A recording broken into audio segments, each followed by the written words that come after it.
fazer o nosso catecismo habitual. Algumas almas sejam bem impregnadas da doutrina católica. Então, uma ocasião que a gente dá a todos de poder repassar um pouquinho o seu catecismo e assim manter viva. Quanto maior é uma virtude, maior são as outras também. Todos crescem como os dedos da mão. Então, crescendo a fé, cresce a caridade. Por quê? Porque o objeto da caridade é proposto pela fé. E quanto maior for a fé, mais esse objeto é apresentado de maneira amável à vontade. E a vontade, conhecendo melhor a Deus, o ama mais. Daí a utilidade de a gente repassar os artigos do nosso credo, tentando aprofundá-los e pedindo a Deus a graça de crescer na fé. Então, o primeiro artigo do credo: creio em Deus Pai Todo-Poderoso, Criador do céu e da terra. O primeiro artigo do credo ensina-nos que há um só Deus, o qual é todo-poderoso, e criou o céu e a terra e todas as coisas que no céu e na terra se contém, isto é, todo o universo. Como sabemos que é Deus? Sabemos que é Deus porque a nossa razão nos demonstra e a fé nos confirma. Então, dois meios, dois caminhos, a razão e a fé. Porque se dá a Deus o nome de Pai? Por três razões.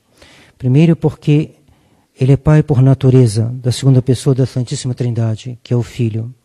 Segundo, porque Ele é Criador de todos os homens. E terceiro, porque Ele é Pai pela graça de todos os cristãos, os quais são chamados filhos adotivos de Deus. Porque o Pai é a primeira pessoa da Santíssima Trindade. O Pai é a primeira pessoa da Santíssima Trindade porque não procede de outra pessoa, mas é o princípio das duas outras, isto é, do Filho e do Espírito Santo. O que quer dizer todo-poderoso? Quer dizer que Deus pode fazer tudo o que quer. Deus não pode pecar nem morrer. Como então se diz que Ele pode fazer tudo? Diz-se que Deus pode fazer tudo, embora não possa pecar nem morrer, porque o poder pecar ou morrer não é efeito de potência, mas de fraqueza, a qual não pode existir em Deus, que é perfeitíssimo. É o mesmo erro que os liberais fazem em relação à liberdade. A liberdade de pecar não é uma perfeição. Por isso Deus não tem a liberdade de pecar. A liberdade de pecar dada aos homens não é uma perfeição, é uma imperfeição. Mas os liberais querem essa liberdade. A liberdade de poder adotar e fazer a propaganda de qualquer religião, qualquer que seja. Eles acham que isso é um bem, isso é um mal. Porque a liberdade, quando é mal utilizada, ela não é um bem, ela é um mal. Uma pessoa que manca, ele não manca por causa das pernas, ele manca por causa de um defeito nas pernas. A pessoa que peca, ele não peca porque ele é livre, ele peca por causa de um defeito no uso da liberdade. Então, essa pequena distinção sutil está no coração da disputa entre os católicos e os liberais. O liberalismo tem seu nascimento com os protestantismos, com a Renascença, depois engrossou o caldo do liberalismo com a maçonaria, e depois com os católicos que aderiram ao liberalismo, especialmente o Vaticano II. O mundo foi criado somente pelo Pai, o mundo foi criado igualmente por todas as três pessoas divinas, porque aquilo que uma pessoa faz relativamente às criaturas, fazem-no como um só e o mesmo ato também as outras. Tudo que é feito fora de Deus, tudo que é feito por Deus, como a gente chama ad extra, é feito pelo Pai, Filho e Espírito Santo. A criação foi obra do Pai, do Filho e Espírito Santo. Uma obra de Deus enquanto Deus. A única coisa que é própria ao Pai é ser Pai. A única coisa que é própria do Filho é ser Filho. A única coisa que é própria ao Espírito Santo é ser inspirado pelo Pai e pelo Filho. Todo o resto é comum às três pessoas. Logo, a criação é a obra do Pai, do Filho e do Espírito Santo. A santificação das almas é a obra do Pai, do Filho e do Espírito Santo.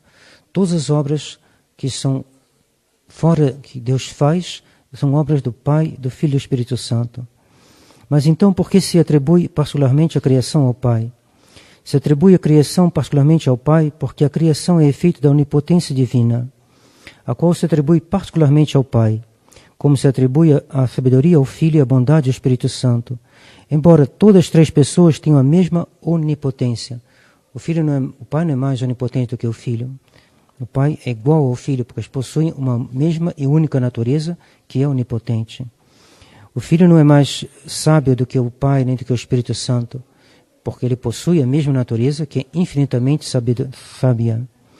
E a bondade não é própria do Espírito Santo, mas tem algo que há uma certa, como se diz, uma afinidade entre a onipotência e o princípio, entre a sabedoria e o Filho, que é o verbo do Pai, e entre o Espírito Santo e a bondade, pois ele é o laço que une o Pai e o Filho. Então, há algo que nos faz conhecer a Trindade, por isso se atribui, mas por modo de se exprimir, não porque pertence ao Pai a criação. A criação pertence ao Pai, ao Filho e ao Espírito Santo. Deus cuida do mundo e todas as coisas que criou? Sim, Deus cuida do mundo e todas as coisas que Ele criou. Conserva-as e governa-as com sua infinita bondade e sabedoria. E nada sucede no mundo sem que Deus o queira ou o permita. Então essa crise que está acontecendo é inteiramente nas mãos de Deus. Não acontece, ela não durará nem mais um dia, nem menos um dia do que Deus permitir. Que tudo está nas mãos de Deus. E por que dizeis que nada sucede sem que Deus o queira ou permita? Diz que nada sucede no mundo sem que Deus o queira ou permita, porque há coisas que Deus quer e manda, e outras que Ele não quer, mas não impede, como o pecado. Então, a distinção é importante. Tem coisas que Deus quer, e depois tem coisas que Deus quer permitir. Não porque Ele queira aquela coisa, porque é um pecado, mas Ele permite que aquele pecado aconteça. E por quê? Porque Deus é bastante poderoso e misericordioso para do pecado tirar um bem maior. Porque Deus não impede o pecado? Deus não impede o pecado porque até do abuso que o homem faz da sua liberdade, que Ele concedeu, Deus sabe tirar um bem e fazer resplandecer ainda mais a sua misericórdia ou a sua justiça. Bom, está terminado por hoje. Vou só ler uma passagem de São Pio X sobre Santa Joana d'Arc. Penso que é interessante nesse centenário, 6º centenário do seu nascimento, São Pio X, falando de Santa Joana d'Arc e da França, diz palavras realmente surpreendentes, que ninguém poderia imaginar que um Papa pudesse dizer. Esta França foi nomeada, diz São Pio X, por meu venerável predecessor, como eu vos lembrei, a nobilíssima nação missionária, generosa, cavalheiresca. A sua glória eu acrescentarei o que escrevia ao rei São Luís, o Papa Gregório IX. Agora a citação do Papa Gregório IX, escrevendo a São Luís, rei da França. Deus, ao qual obedecem as legiões celestes, tendo estabelecido aqui embaixo os reinos diferentes, segundo a diversidade das línguas e dos climas, conferiu um grande número de governos, missões especiais, para o cumprimento dos seus desígnios. E como outrora ele preferiu a tribo de Judá a todos os outros filhos de Jacó, ele, como que a gratificou de bênçãos especiais, assim ele escolheu a França, de preferência a todas as outras nações da terra, para a proteção da fé católica e para a defesa da liberdade da religião. Por esse motivo, continua o pontífice, São Pio X, São Pio X citando o seu predecessor, Gregório IX, por isso, continua o pontífice, a França é o reino de Deus mesmo. Os inimigos da França são os inimigos do Cristo. E por esse motivo, Deus ama a França, porque Ele ama a Igreja, que atravessa os séculos e recruta as legiões para a eternidade. Deus ama a França, que nenhum esforço jamais conseguiu desapegar inteiramente da causa de Deus. Deus ama a França, onde em nenhum tempo a fé não perdeu o seu vigor. A gente vê isso hoje. O país que mais resiste na crise da Igreja é a França. Deus ama a França, onde em nenhum tempo a fé perdeu o seu vigor, onde os reis e os soldados jamais hesitaram em afrontar os perigos e a dar o seu sangue para a conservação da fé e da liberdade da religião. Assim se exprime Gregório IX. Assim também, venerável irmão, São Pio X está escrevendo a um bispo, provavelmente aqui. O Senhor dirá aos seus compatriotas que se eles amam a França, eles devem amar a Deus. amar a fé, amar a Igreja, que é para eles todos uma mãe muito terna, como ela foi para vossos pais, vossos antepassados. Vós direis então aos franceses que eles façam um tesouro dos testamentos de São Remígio e de Carlos Magno e de São Luís. Esse testamento que se resume nessas palavras tão frequentemente repetidos pela heroína de Orleans. A heroína de Orleans é Santa Joana d'Arc. Viva o Cristo, que é o Rei dos Francos. E a esse título somente a França é grande entre as nações. A esta, se ela observa isto, Deus a protegerá e a fará livre e gloriosa. A esta condição se poderá lhe aplicar o que os livros santos dizem de Israel, que ninguém se encontrou que insultasse esse povo, senão quando ele se afastou de Deus. Não é então um sonho que o Senhor enunciou, venerável irmão, mas uma realidade. Eu não tenho somente a esperança, eu tenho a certeza do pleno triunfo.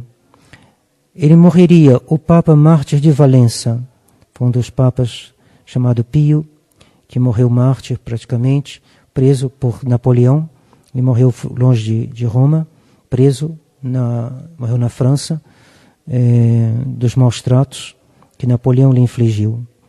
Ele morria, o Papa Mártir de Valência, quando a França, depois de ter desconhecido e aniquilado a autoridade, proscreveu a religião, abateu os templos e os altares, exilou e perseguiu e dizimou os padres, tendo caído na mais detestável abominação. 2 anos tinham-se decorrido depois da morte daquele que deveria ser o último Papa. Napoleão dizia que ele ia acabar com o papado. E dizia que esse Papa, acho que foi Pio VI, seria o último dos Papas. Não havia decorrido senão 2 anos da morte daquele que deveria ser o último Papa. E a França, culpada de tantos crimes, manchada ainda do sangue de tantos inocentes, voltou-se na sua desgraça os olhos para aquele que, eleito Papa, por uma espécie de milagre, longe de Roma, toma posse de Roma, toma em Roma a posse do seu trono, e a França implora com o perdão o exercício do divino poder que no Papa ela havia tantas vezes contestado. Então Napoleão vai se dobrar e vai abrir de novo as igrejas e vai pedir a proteção do Papa seguinte, que foi Pio VII. E a França foi salva. O que parecia impossível aos homens é possível a Deus.